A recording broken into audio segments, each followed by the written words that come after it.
Today, civil aviation is an essential component of Malaysia's globally integrated economy.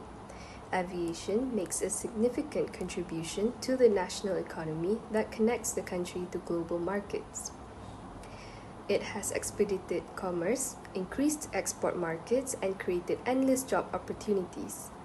Formerly known as Malayan Airways, Malaysia Airlines Berhad, or also known as MAB, took over as the national airline on September 1st in the year 2015 after Malaysian airline system ceased operations, was delisted from Bursa Malaysia in 2014, and stopped operations on August 31.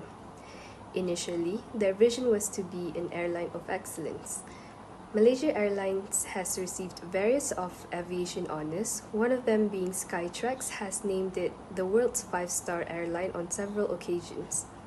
The COVID-19 epidemic had an enormous impact on the travel industry, particularly airlines and hotels. The airline industry is facing one of its most difficult challenges in its history. Malaysia Airlines' business performance and cash flow were abruptly restricted due to travel and border restrictions enacted by numerous governments across the world. The objective of this case study is to examine the challenges faced by Malaysia Airlines and how they achieved sustainability during the COVID-19 pandemic.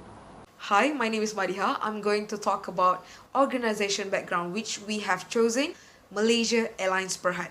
So Malaysia Airlines Berhad was originally known as Malaysia Airlines System, MAS. So Malaysia Airlines Berhad is Malaysia's national flag airline and has its headquarters in Kuala Lumpur. As a part of larger group of airlines, which also includes its wholly owned subsidiaries like Firefly and Maswings, Malaysia Airlines managed to have a network of scheduled routes internationally and within Malaysia. That's it, our national flag air carrier. Now I am going to present the history of Malaysia Airlines Berhad. If we look at the photo, there are three different airlines. On the top, Malayan Airways Limited MAL was established on 12 October 1937, which is a direct result of collaborative effort made by the Ocean Steamship Company of Liverpool, the Straits Steamship of Singapore, and the Imperial Airways. So the second photo, following Malaysia's successful bid for independence in 1963, the airline was rebranded as Malaysian Airlines. However, after Singapore became independent in 1966, the airline was renamed Malaysia Singapore Airlines MSA. This name remained in use until its assets were split in 1972 to form two separate airlines, which stated in the third photo. As for Malaysia, we have Malaysia Airlines System, while for the Singapore, they do have Singapore Airlines. Next, concerning who actually owns Malaysia Airlines Berhad. As you can see in the slide, that is the logo of Khazanah Nasional. The Malaysia government owns Malaysia Airlines Berhad. The sovereign wealth fund of the Malaysian government, Khazanah Nasional, which at the time owned 69.37% of the airline, now has bought the remaining ownership from the minority shareholders. So next, Board of Directors of Malaysia Airlines. So currently, these are 9 board members which have vast expertise and different leadership contacts. So that's all from me. Thank you.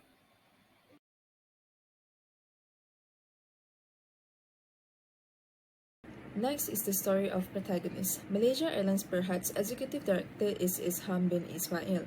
He is presently holding the position of Group Chief Executive Officer of the Malaysia Aviation Group, as well as the CEO of Malaysia Airlines Berhad.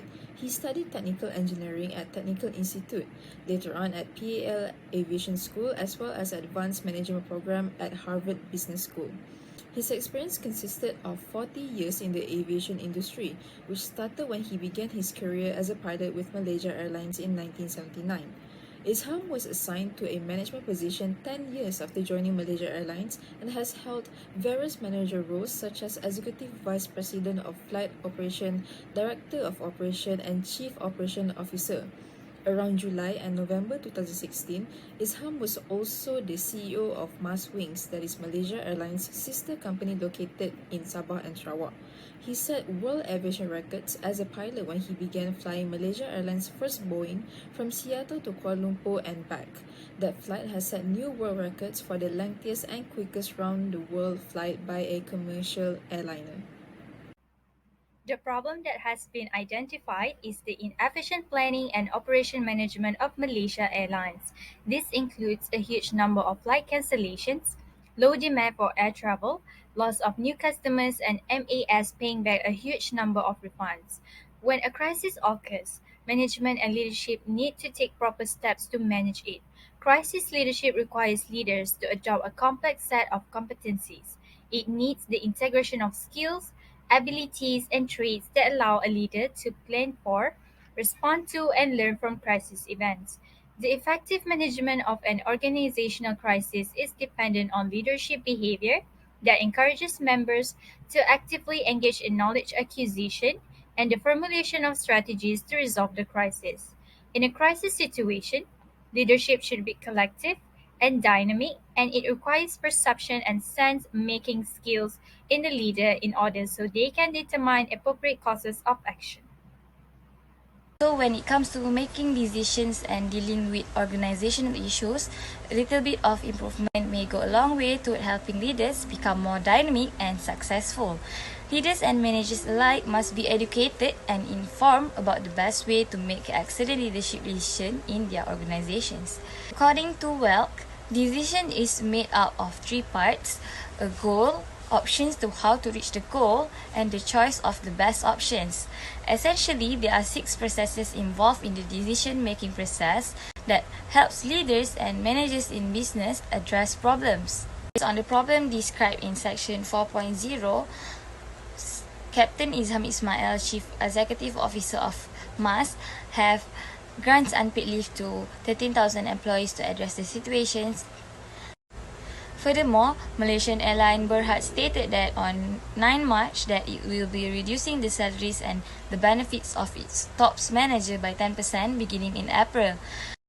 In order to solve the problem of operation inefficiency, MAS Berhad have terminated individuals who lack the necessary skills and expertise to complete everyday operations effectively. In 2014, Malaysian Airlines has laid off around 6,000 workers as part of a reorganization effort.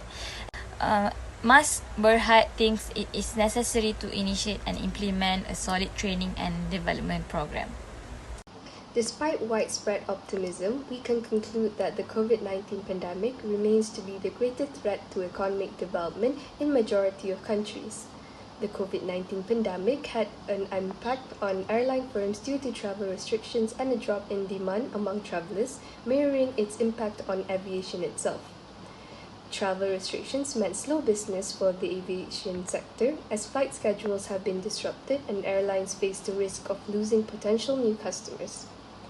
This study discusses the challenges and issues faced by Malaysia Airlines during the COVID-19 outbreak and how they managed to overcome those issues with proper strategy and planning.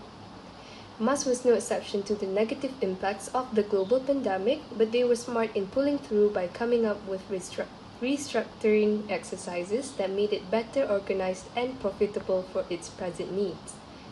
In correlation to this, it must be highlighted how good leadership plays a vital role, especially within an organization faces any crisis. A strong leadership presence within an organization will prevent panic or chaos among employees. Given all setbacks faced by the company throughout the years, Malaysia Airlines are still in operation and continue to still satisfy customers' needs. It is proven that immense support from the company's employees themselves, business associates, shareholders, and customers is what keeps them motivated to remain the best of the best airlines in Malaysia.